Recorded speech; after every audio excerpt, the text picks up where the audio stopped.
Hey guys, so today on The Real Dad, I'm gonna be going over some things like your channel growth. Now, I don't know how to grow a channel to millions of subscribers, but we very quickly, with the help of McKenna's personality and my behind the scenes action, quickly grew The Real McKenna's channel to 25,000 subscribers, thanks to a lot of you guys and a lot of subscribers. So I kind of wanted to go over how that happens and some things that I do to make that happen. One of the things I wanted to go over was live streams. Live stream bans obviously are a bad thing, but also one thing that's detrimental to you guys can be, you can have the best content in the world, but if your phone doesn't have good cell phone service or your phone is overheating, those little type of things, and it's causing your stream to lag, that immediately can ruin your channel. You have the best content ever. You can be doing backflips on your dirt bike, whatever it is on lives, but people will log in because we'll log onto your account. It'll be laggy, you don't know what's going on, and immediately they're gonna log off, right? So you're gonna get people logging in. They're like, oh, this looks cool. I'm gonna check this out. It's laggy, out. We have very short attention spans nowadays. And so they're gonna wanna get in, they're gonna check it out. It sucks, it's laggy. I'm not waiting around until it gets fixed. Log out. So what that does, so many people are doing that to your channel, that kills your channel because now all of a sudden that's gonna tell YouTube, I don't know what's going on with this because people are logging in, staying for a second and logging off. They don't like it.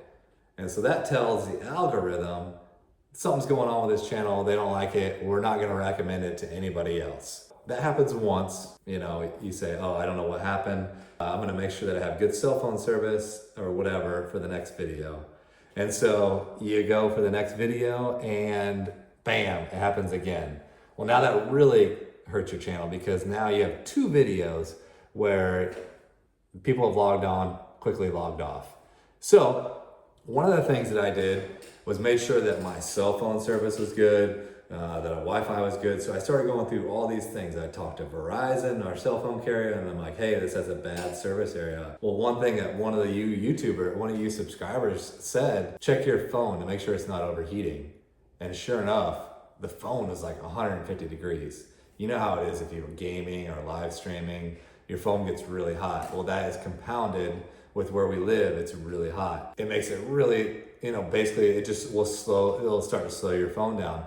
If you see your screen brightness dim, you know that your phone is going down. It's overheating and it's trying to conserve itself. And so one of the things that we've done now is we've gotten this device right here. So this is called a Why Not Try, which it's the weirdest freaking name. It's some Chinese company.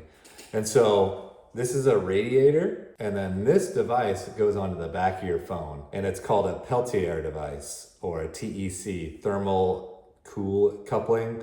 It's a semiconductor that gets this thing ice cold. So I'm gonna plug it in, and I'm gonna show you guys what it does. It's got a couple of different settings on it.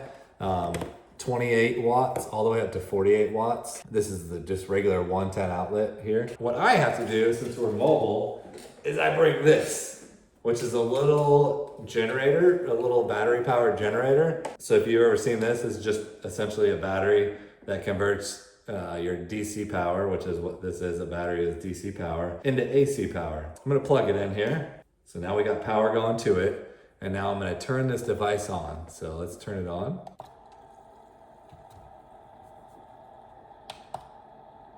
Okay, so in this camera, you can probably hear that fan running.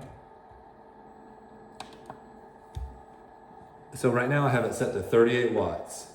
And so if you look on this portable generator, it actually shows that it's pulling 23 watts and increasing. So that's kind of nice. You can see that data on there.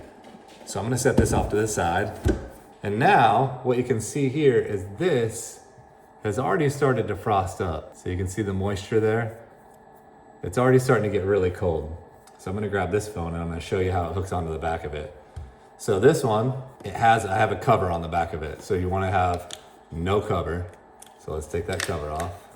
And so now, all you do is you're gonna take this and you're gonna put it on the back of this phone. And that's how it sits, just like that. So you can move this this hose out of the way. So this is 2 hoses.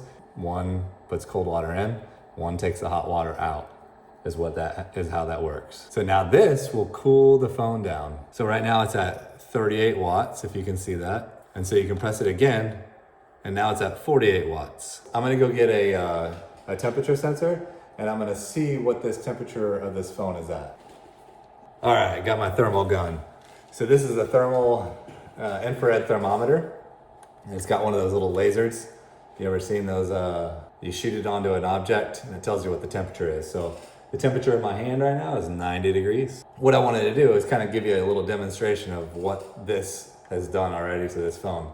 So right now the back of this phone is sitting at 83 degrees. Now if I'm gonna pull this off and I'm gonna shoot right where that was, it's 61 degrees. And so if I go to the back of the thermal expansion coupling, it's showing that it is 31 degrees Fahrenheit, 29 degrees Fahrenheit. So that's cold enough that will create ice. That's how cold it is. So, that was ice right there. I just rubbed off the ice. All you gotta do, put it on the back of your phone. A lot of guys use this for gaming, to keep your phone cool for gaming. The back of this is actually kind of warm. It is 98 degrees, 99 degrees on the back side of this. And now what this will do, it'll take that and it'll what is this? What's this type of cooling and heating called? Conventional heating? I forgot. It'll transfer the heat or the cool to the whole phone. So I can already feel the whole phone is already much cooler. That's how you can keep your live streams going with this device. It was only, I mean, it's not cheap, but it's not that expensive. I think it was like $70. But the other thing is you gotta have a generator or a place to plug it in.